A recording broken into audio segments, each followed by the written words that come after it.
Damn sirens, man. Shit. Gone finally.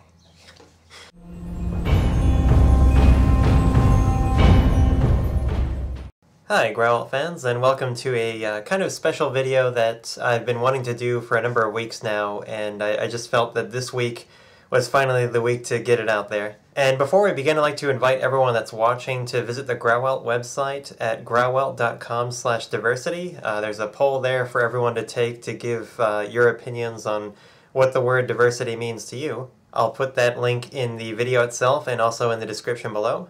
And before I get started, I want to first apologize. I know that this is kind of a sensitive issue for a lot of people, me included, and you'll learn exactly why shortly.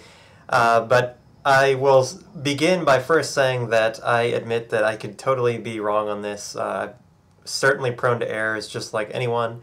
And I feel that there's sort of a part of this diversity in the diverse books conversation that's missing, that I don't see out there.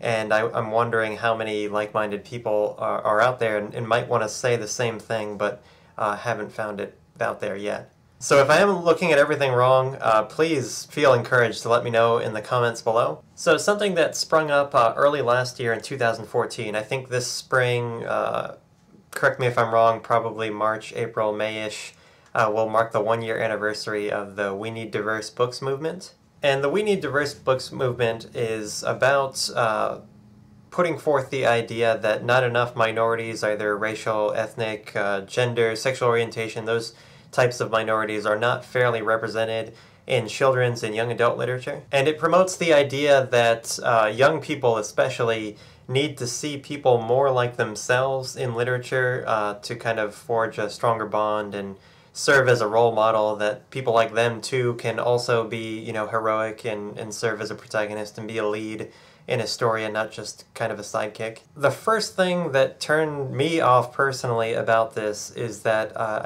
I really take issue with the term diversity. It gets thrown around a lot. To me, it's focusing on the wrong thing. I'm certainly not a racist or a sexist, or I'm very much an egalitarian. And when I look at someone, whether they are a character in a movie, in a book, or certainly an actual flesh and blood human being, I look to their humanity first. I don't try to subdivide them into all these groups and think like, oh, well, there aren't enough Latinos in this, there aren't enough Asians, there aren't enough black people, there aren't enough gay or straight people. It's saying, hey, look at this person's skin color, look at their religion, look at their gender, and not at the things that really matter, such as their personality, their personal achievements. So it shifts the priorities from, you know, someone's individual merit, our humanity that we all share, to a smaller segment of a person's humanity, and then says that is the point of focus, that is the identification that a person should take, not themselves personally, but rather, you know, which one of these little groups can we box them into. And I don't know if people who are behind this movement exactly realize the fact that this is being divisive. This is, in fact, achieving the aims that I think their opponents, their ideological opponents, who gladly are few and far between nowadays, but the real racist and the real sexist, I mean, that's what they do. They box people up into these little groups, and they refer to people, they invent stereotypes about these groups, and they use that as, you know, a sort of knowledge about everyone in that group rather than evaluating an individual. So when we start talking about diversity and saying that there aren't enough blacks, there aren't enough transgender, there aren't enough, you know, etc., etc., etc., you're saying that a person's worth or a character's worth is dependent on, you know, whether they belong to this group or not, and not whether, you know, they have a certain personality that all of us as human beings can cultivate. Another thing that bothers me with the whole diverse books thing is the idea that young people need to relate to someone who looks like they do or has a similar lifestyle to them. I mean, that's like saying that these kids don't have an imagination. They can't put themselves in someone else's shoes. For example, you know, I'm Hispanic.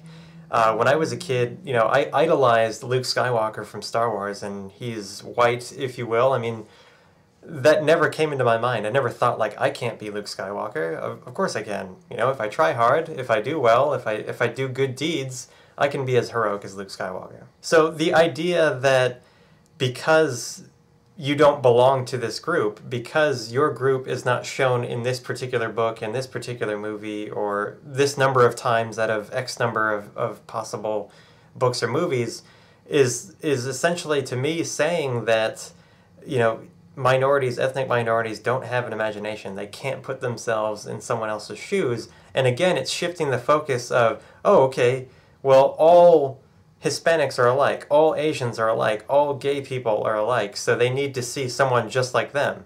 I'm just as different from every other Hispanic person and every other straight guy out there. I'm as different from them as I am from every other human being.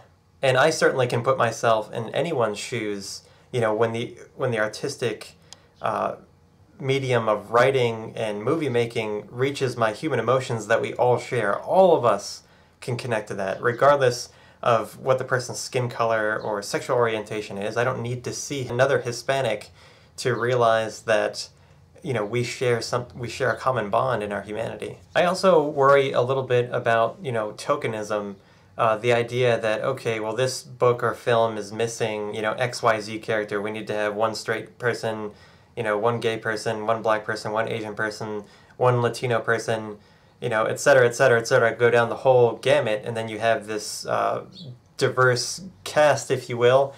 And I mean, that's tokenism. That, to me, is very degrading, and I think a lot of you will agree with me. It's judging a person's merits. Again, it just comes back to judging a person's merits by what group they belong to, and not who they are as a person. This is something I just dealt with in the last few months. In the city where I live, the county, along with some local businesses and kind of citizen advocacy groups, put together a diversity council for the county.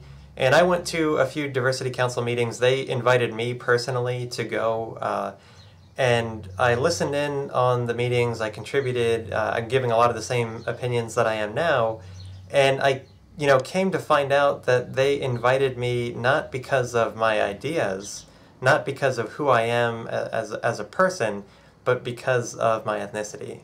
So someone else who could have been better qualified, for example, like a social scientist, an anthropologist, who's any race, gender, sexual orientation, it doesn't matter, you know, very different from me, let's say.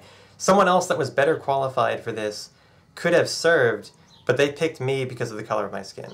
Any one of us can put ourselves in those shoes, and many of you out there watching have been in that situation before, where, you know, someone else gets something because of the color of their skin, their sex, their age, etc. And it's wrong to do that, even when you are benefited by it, when you're the beneficiary of this. And this sort of idea that we need to put these types of characters in just for the sake of having them, to me, is saying that their character is more identifiable and more valuable based on, you know, what group they belong to, and not their individual merits. For me, real diversity comes at the individual level. We have over 7 billion people in the earth today. That means that we have over 7 billion different lifestyles, 7 billion different points of view. I don't see it as, okay, there are, you know, a dozen races, you know, a dozen sexual orientations. I don't see it that way. I see it as 7 billion. The number to me is, you know, 7 billion plus.